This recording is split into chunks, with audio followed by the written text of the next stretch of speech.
우리 국민들은 독일의 통일을 나무 일로 보지 않습니다. 자유민주주의를 수호하고 그리고 평화적 통일을 이루간 독일의 성공을 부러워하고 있습니다. 한반도는 지금 분단과 대결을 지속하고 있지만 동서냉전 시기에는 동서독과 남북한이 같이 동서양대 진영이 첨예하게 맞붙는 최전선이었고 체제 경쟁이 가장 심했던 지역으로 발문거리였습니다. 이 과정에서 소독 내부는 이념적 대결도 있었고 동독의 이념 공세도 있었던 것으로 알고 있습니다.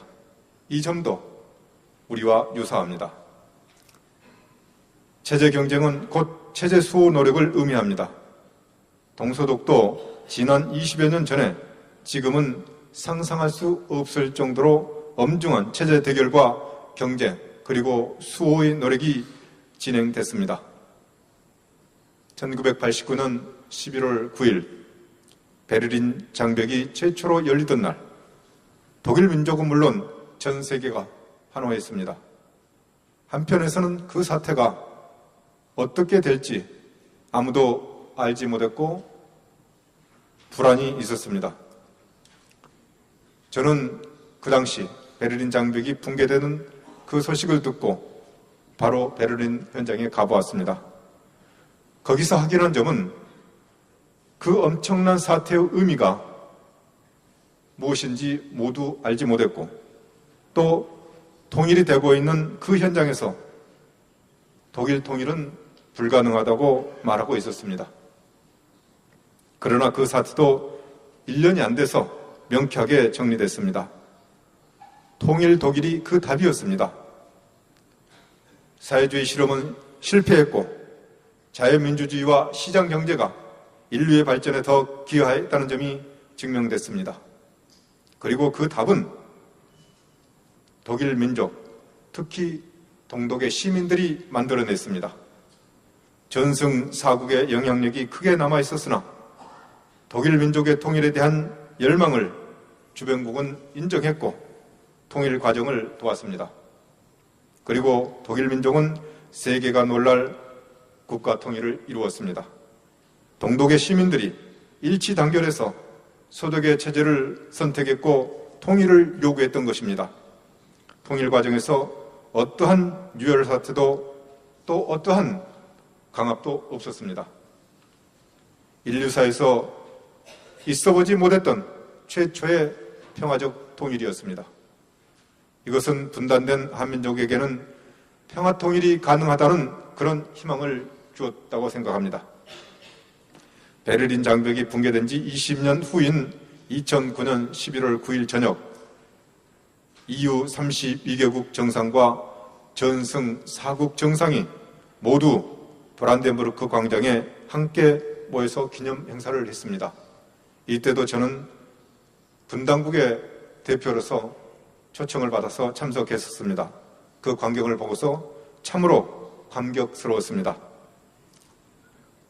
독일 통일이 시작된 지 20여 년 동안 유럽은 EU로 통합이 되었고 그 중심에는 통일이 있었습니다.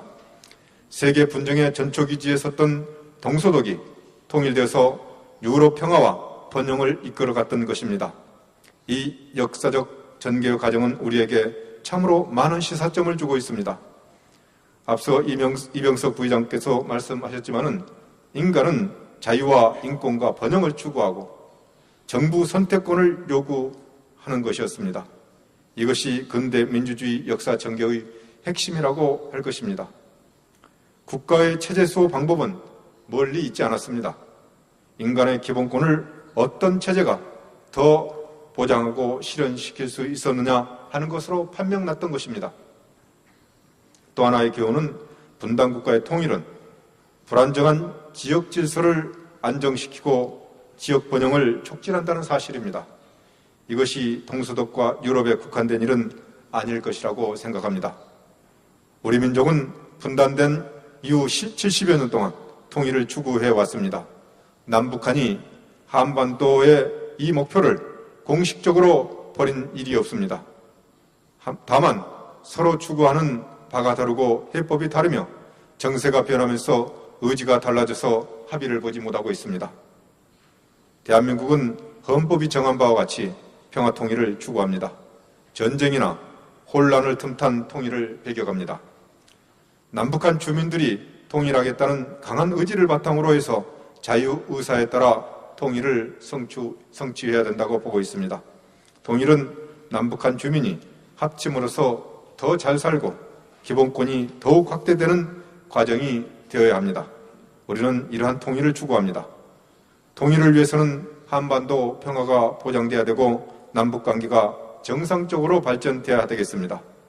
정부는 남북 간의 관계를 상생과 공영의 관계로 발전시켜 나가기 위해서 여러 가지 노력을 했습니다. 그러나 아직도 가야 할 길이 많이 남아있는 것 같습니다.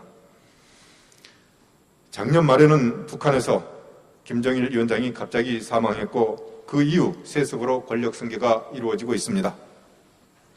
한국뿐만 아니라 국제사회는 북한이 앞으로 어디로 갈 것인가에 대해서 관심을 가지고 있습니다. 지금 북한은 핵과 미사일을 추구하고 있고 또 그로 인해서 초래된 국제적 고립과 경제난 등 문제점을 그대로 갖고 있습니다. 남북 간의 경색 관계는 더욱 악화됐습니다. 이러한 상황이 계속되는 것은 절대로 좋은 일이 아니라고 생각합니다. 북한에서도 주민들이 허리띠를 다시는 조이지 않겠다고 천명하는 등 변화의 분위기가 있었습니다. 북한이 민생을 우선시한다면 이것은 좋은 변화라고 봅니다. 민생을 위해서 국제사회와 협력해야 합니다. 또 국제협력을 위해서는 핵 문제를 해결해야 합니다. 정부는 남북 간의 긴장이 높아가는 것은 바람직한 일이 아니라고 생각합니다. 긴장이 있다면 풀고 이를 협의할 채널을 열어야 합니다. 하루빨리 조건 없는 남북 대화를 재개해서 인도적인 문제와 현안 문제, 그리고 남북 관계의 발전에 관한 문제를 다룰 수 있기를 바랍니다. 남북이 통일을 실현하는 것은 동서독 통일에서 보았듯이 결국은 8천만 우리 민족이 어떠한 결정을 하느냐에 달려 있습니다. 이 점을 우리는 매우 중요하게 생각합니다. 통일은 우리 민족이 남북한이 힘을 합쳐서 자주적으로 평화적으로 이루어져야 합니다. 우리나라의 통일은 다른 나라가 대신해 줄 수 없는 문제이고 우리가 자주적으로 하지 않으면 절대로 풀리지 않는 문제이기 때문입니다. 우리가 자주적으로 통일을 이루기 위해서는 우선 우리 민족이 통일하겠다는 의지를 가지고 있어야 됩니다. 그래서 우리 스스로가 통일을 준비하겠다는 그런 의지를 밝히고 노력하고 있습니다. 우리가 통일을 준비하지 않으면 우리 스스로도 확신을 가질 수 없고 국제사회는 그 누구도 우리의 통일을 돕지 않을 것입니다. 지금 한반도에서 전체적으로 통일에 대한 관심과 의지가 약해지고 특히 청소년들이 그렇게 경향을 보이고 있습니다. 이제 우리는 통일로 가느냐 아니면 영구 분단으로 가느냐의 위기에 서 있습니다. 우리가 자주적으로 통일하기 위해서는 더 늦기 전에 국민들의 통일 의지를 모아야 한다고 생각합니다. 우리 이러한 민족사의 위기 속에서 우리가 분단된 지 70여 년이 되어가고 있습니다. 우리는 분단으로 인해 엄청난 손실을 보고 있습니다. 민족사를 하나로 이어가지 못함으로써 엄청난 정신적, 정치적, 안보적 손실을 보고 있고 경제적으로도 천문학적 손실을 보고 있습니다. 국제사회에서 우리의 몫을 제대로 챙기지 못하고 주변국들로부터 존경받지 못하고 있습니다. 그러나 남북한의 8천만 민족이 이러한 손실을 망각해 가고 있는 과정에 있습니다. 정부가 통일을 준비하는 것, 그리고 통일 항아리를 만들고 통일 기금을 조성하려고 하는 것은 우리들과 우리들의 후손들이 만세토록 통일을 안전하고 번영하는 통일을 이루기 위한 것입니다. 이 자리에 참석했던 이명수 의원께서도 이러한 큰 뜻을 가지고 통일기금법 제정안을 제안하셨습니다. 지금 가셨지만은 박수로 한번 지지의 말씀을 해주시기 바랍니다.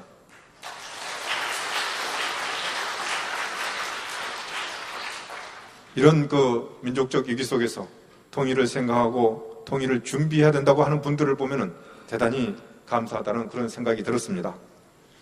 이는 국가의 발전을 위한 역사의 문제로서 이념을 초월하는 문제이고 정파의 이익을 떠나서 새로운 활로를 찾는다는 차원에서 모두가 동참해야 되는 것으로 기대하고 있습니다. 그렇게 될 때 우리는 통일에 정말로 한 걸음 가까이 가게 될 것입니다. 우리가 지향하는 한반도의 평화와 안정, 남북관계의 정상적 발전, 그리고 평화적 통일은 우리의 국익과 동아시아의 장래를 위해 매우 기묘한 과제입니다. 통일로 인해서 인간의 기본권이 신장될 것입니다. 통일의 궁극적인 목표도 거기에 있습니다. 독일의 자유민주주의 수호 과정은 인간의 기본권 신장의 과정이었습니다. 이것이 결국은 통일을 이루간 원동력이었다고 생각합니다. 두 가지 가치가 다른 것이 아니었습니다. 오늘 우리도 그러한 과정에 있다고 생각합니다. 우리 내부적으로는 여러 가지 논란과 우려가 있지만 인간의 자유와 인권과 정의를 추구하는 방향으로 통일은 이룩될 것이라고 우리는 확신합니다. 그리고 그것을 독일 통일에서 배우고 있습니다. 이러한 의미에서 오늘 이 행사가 대단히 의미 있는 행사라고 생각합니다. 오늘 이 심포지움을 이러한 큰 방향과 구체적인 노력을 되짚어보는 매우 의미 있는 자리라고 생각하면서 다시 한번 오늘 심포지움 개최를 준비해 주신 현경대 이사장님과 신영석 부이사장님 그리고 베르나르트 젤리거 소장님께 감사의 말씀을 드리며 또한 참석해 주신 모든 분들께 진심으로 감사의 말씀을 드립니다. 감사합니다. 다시 한번